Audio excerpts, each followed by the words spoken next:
Okay, in part two, we're going to look at discharging a capacitor through a resistor, as I've written here.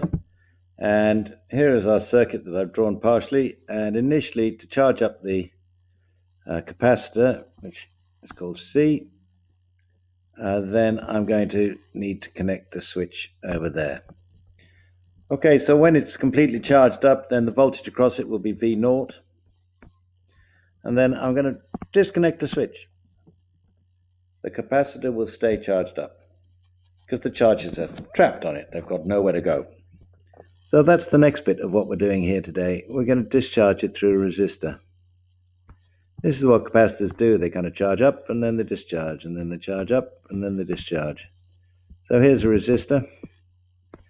And across the resistor, I've got a voltmeter. And because the voltage is going to vary, it might well be a crow. And later on, we'll look at Dr. French's fantastic experiment that he's done in this respect. But at this instant in time, at t equals 0, the switch, if we call this point X, and this point A, and this point B, the switch XB is closed. So then we've got a complete circuit. So that means that what's going to happen is, in qualitative terms, there'll be a current that flows around here, down here, like that. So bump, time t equals 0, we close the circuit by connecting X. So this all sounds really good, and our challenge today is to work out what will happen. Because, talking qualitatively first of all, the moment some charge flows round the circuit, then the voltage V0 will go down, because if you remember, Q equals CV. So now V will be a function of time.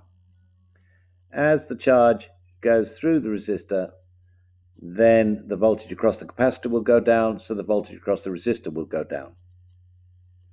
But there is a clear link between current and charge. We know from GCSE work that I equals Q over T.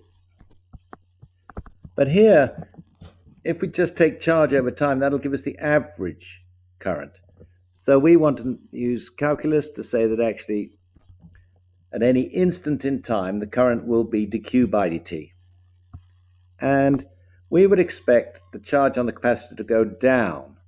So the gradient of the graph of dq by dt will be negative. In which case, to make this actually true mathematically, we need to write I equals minus dq by dt.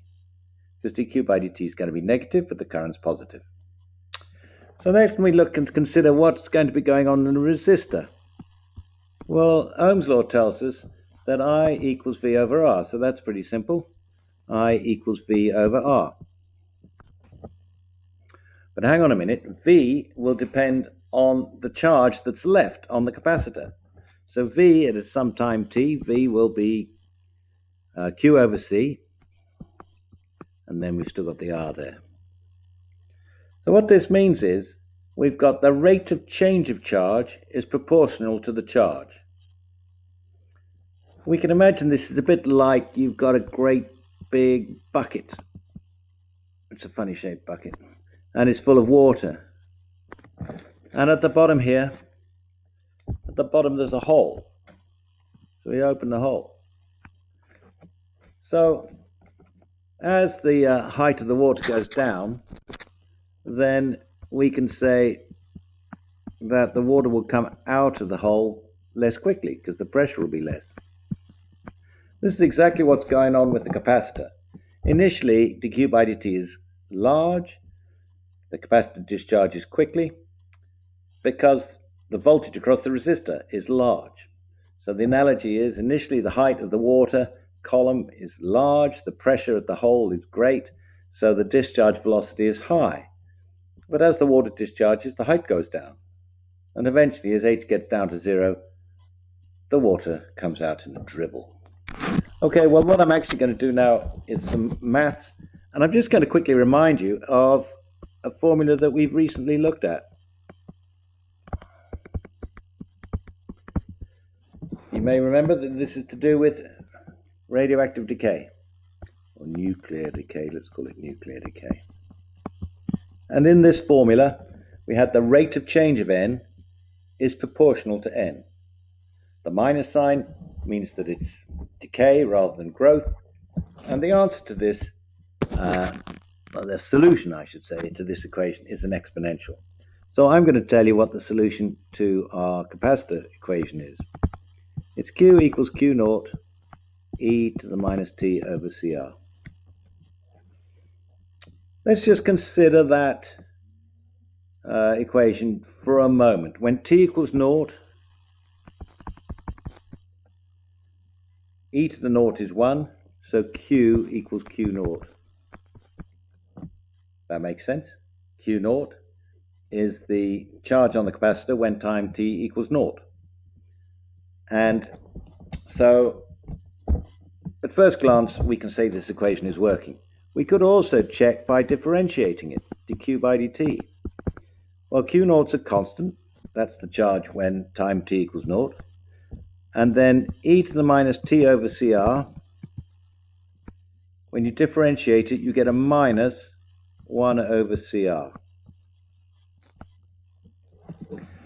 But if we just consider this, we get Q equals Q naught e to the minus t over here. So dq by dt, hang on a minute, Q naught e to the minus t over CR is just equal to Q.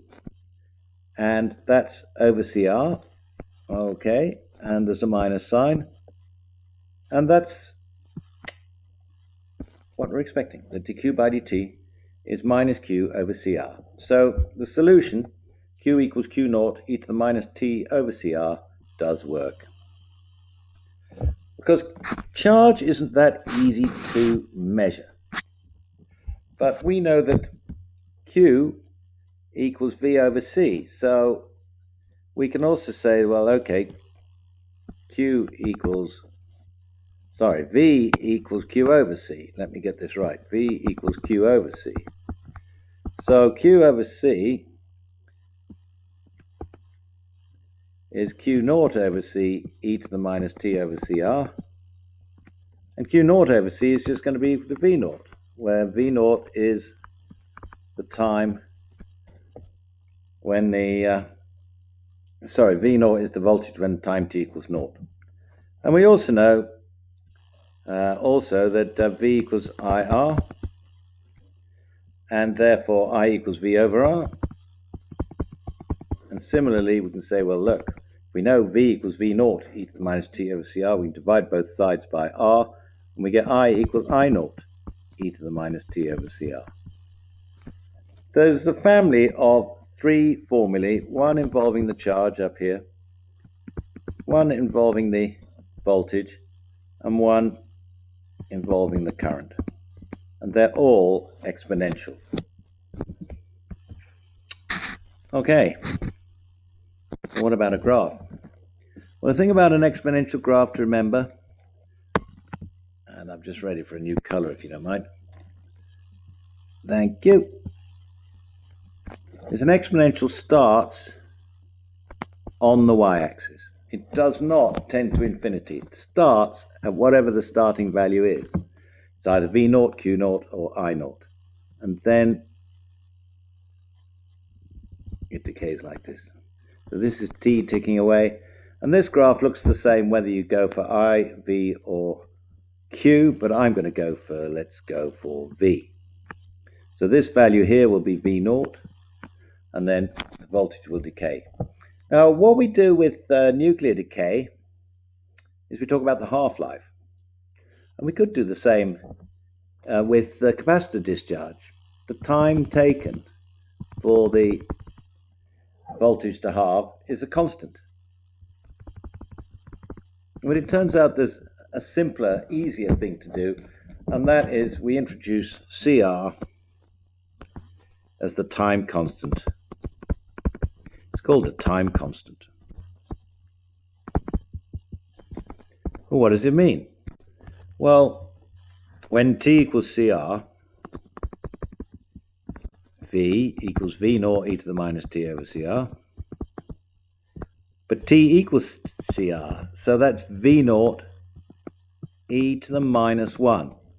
So if you get out your calculator, you'll find that e to the minus 1 is about 0.37.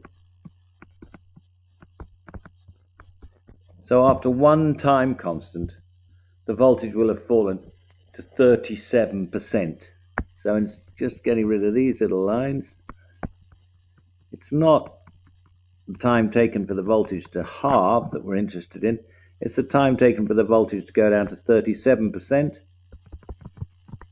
And that will happen in one time constant. So if you know C and you know R, you can very quickly calculate the time constant just by multiplying C by R. So we might say that typically, let's have green for a change, typically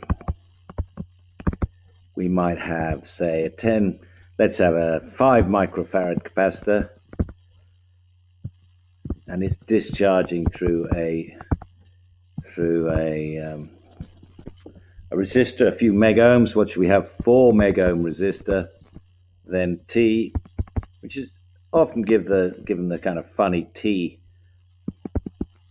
symbol. T equals CR is 5 fours are 20, and the microfarad times the mega ohm gives us an answer of 20 seconds. So after 20 seconds, the voltage will have dropped down to 37%.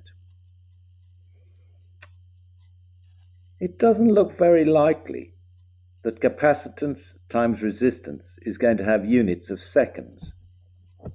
I'd like you just to take a bit of time out now to check. Are these units correct?